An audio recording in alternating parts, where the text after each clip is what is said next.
जरा सोचिए, आप हर महीने 500 रुपए अपने फ्यूचर के लिए बचा रहे हैं, लेकिन एक दिन आप भूल जाते हैं और आपका गुल्लक आपसे कह डालता है, अरे आज आप 500 रुपए नहीं डाल रहे, चलो इसके लिए 500 रुपए का फाइन दो। अजीब लग रहा है ना? लेकिन यही आज आपके साथ भी हो रहा है। बस फर्क इतना है, अब आपकी गुल्लक की जगह आपका बैंक बैठा है। आज की हमारी इस वीडियो में हम बात करेंगे कि कैसे एक मिस्ड एसआईपी बैंक्स के लिए बन रहा है करोड़ों का बिजनेस, और क्यों ये सिस्टम लीगलाइज्ड पिक पॉकेटिंग जैसा लगता है। सबसे इंपॉर्टेंट बात यह है कि आप इससे कैसे बच सकते हैं। तो सबसे पहले हम जानेंगे कि एसआईपी क्या है।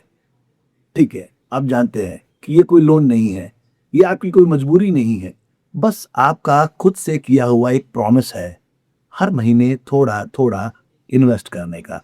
लेकिन आज हमारी ये सिंपल हैबिट बन गई है एक पेनल्टी मशीन। जानेंगे कैसे। अगर आपका एसआईपी बाउंस हो जाए तो 500 रुपए तक की पेनल्टी और उसके ऊपर जीएसटी अलग से। इसका मतलब क्या है? इसका मतलब ये है कि आपको 500 रुपए इन्वेस्ट करना था और 500 की आपको उसकी जगह पेनल्टी देनी पड़ गई। जब आप एसआईपी शुरू करते हैं तो उसका एक मैंडेट बनता है, मतलब बैंक को एक इंस्ट्रक्शन जाता है आपकी तरफ से कि हर महीने पैसा ऑटो डेबिट हो जाएगा। और ये प्रोसेस चलता है national payment corporation of India के एनएसीएच सिस्टम से, जिसे हम नैक कहते हैं। अब अगर बैलेंस कम हुआ तो आपका ट्रांजैक्शन फेल हो जाएगा और वहां बाउंस मार्क हो जाएगा। फिर आपका बैंक आपको बोलेगा कि फाइन लगेगा। तो यहाँ ध्यान देने वाली बात सिंपल सी है, और वो ये है कि कोई भी म्यूचुअल फंड कंपनी आपको इसके बाबत किसी भी तरह का कोई फाइन नहीं लगाती। ये फाइन सिर्फ आपसे आपका बैंक लेता है। आप सोच रहे होंगे कि 500 रुपए के फाइन में रखा ही क्या है, लेकिन इंडिया में आज 9 करोड़ से ज्यादा एसआईपी अकाउंट्स हैं। अब आप इमेजिन करें, हर महीने लाखों बाउंस और हर बाउंस पर 500 रुपए। एक किसी भी बड़े बैंक का एग्जांपल लेते हैं कि सिर्फ एक महीने में पेनल्टी इनकम उनकी जो होती है वो 100 करोड़ से ज्यादा की होती है, और साल भर में वो इनकम होती है 1000 करोड़ से ज्यादा की।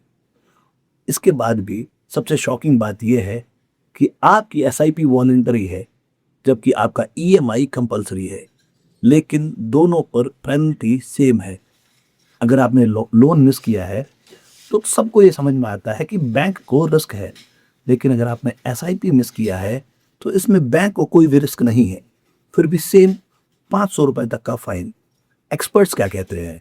एक्सपर्ट कहते हैं कि एनएसीएच में बैंक की जो एक्चुअल कॉस्ट आती है वो 20-25 रुपए से ज़्यादा नहीं आती, जबकि चार्जेस जो है वो 500 रुपए तक लगते हैं। मतलब 20 गुना तक का मार्कअप फी आपसे चार्ज कर दिया जाता है। सबसे बड़ा इश्यू यही है कि लोगों में इसके बारे में जीरो अवेयरनेस है। ये चार्जेस हिडन है और कस्टमर कंफ्यूज है। कई लोगों को तो पता भी नहीं चलता कि उनके खाते से 500 रुपए कट गए, क्योंकि आज की तारीख में आपका हर अकाउंट बना हुआ है एक यूपीआई अकाउंट, जहां से होते हैं डेली छोटे छोटे पेमेंट्स और छोटे छोटे ट्रांजेक्शन्स, और इसी बीच में हो जाता है आपका एसआईपी बाउंस, जो करता है ऐसी 500 रुपए वाली पेनल्टी को ट्रिगर। यानी मिस्टेक आपकी नहीं है, ये सारा का सारा सिस्टम अनप्रिडिक्टेबल हो चुका है।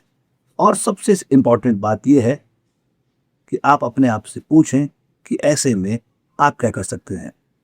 तो अपनाइए ये स्मार्ट टिप्स जो मैं आपसे शेयर कर रहा हूं। आपकी जो एसआईपी की डेट है वो आपकी सैलरी के ठीक 2 दिन बाद की ही रखें, और इसके लिए एक सेपरेट इन्वेस्टमेंट अकाउंट बनाएं। हाँ, अपने बैंक चार्जेस को जरूर चेक करते रहे, अपने रिमाइंडर्स को ऑन रखें, स्टेटमेंट को रेगुलरली चेक करें। सिंपल सी बात है, आपका एसआईपी आपको अमीर बनाने के लिए है, लेकिन सिस्टम आपको चुपके से चार्ज कर रहा है। अब चॉइस आपकी है, आपको ब्लाइंडली अंधे होकर चलना है या स्मार्ट इन्वेस्टर बनना है। ये बात कमेंट में ज़रूर बताइएगा कि क्या आपके साथ कभी भी एसआईपी बाउंस पेनल्टी वाला किस्सा हुआ है। और अगर आपको दक्ष सिक्योर का ये वीडियो पसंद आया हो, लीक से हटकर लगा हो, तो इसे ज़रूर लाइक और शेयर करिएगा और इस पे कमेंट ज़रूर करिएगा। हाँ, हमारे चैनल को सब्सक्राइब करना मत भूलना, क्योंकि हमारे चैनल पर आपको मिलती है रियल फाइनेंशियल इंसाइट। बिना किसी शुगर कोटिंग के। सरल, सुरक्षित, संपन्न, यही है दक्ष की परिभाषा। धन्यवाद, मिलते हैं अगले वीडियो में।